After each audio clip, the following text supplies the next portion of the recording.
In this video, I'm going to show you how to back up Windows 11 files on external drive. So let's get started. So what you're going to do, firstly, connect your external drive to your computer.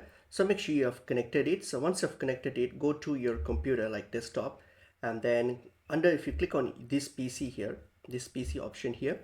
Okay, once you have connected your external drive, you should see that your drive popping up here under devices. So that's just to make sure that your external drive is connected. Okay, so once you see that here popping out, for example, I have a Lexer drive here. Well, if it's showing up, that's mean it's connected, that's fine. So what we're going to do now here is, on your computer, in the search bar, search for control panel.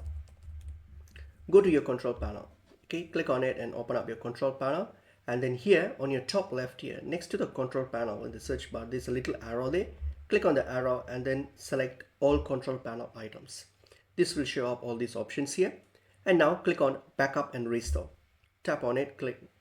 And then here under backup, you'll see an option called setup backup. So click on the setup backup. When you click on this setup backup, it's going to start the backup process. Okay, so you just got to wait for this to start. And once it's done here, it's going to ask you which way do you want to back up. So this will show you all the external drives that you have connected. So for example, I've connected this one here. My drives are Lexar, so I'm going to select that. So choose your drive, and once you have chosen your drive, hit on next.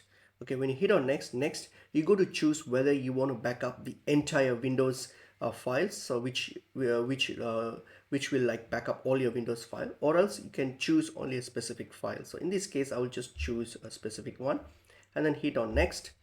Okay, and then now select which files do you want to back up. So for example, I will just back up my library files. So select those files that you want to back up, hit on next. Okay, and then now you got to just review it. So what do you want to back up and to which destination, your drive, and then all you have to do is save settings and run backup, and that will do the backups for you. And that's basically pretty much it is.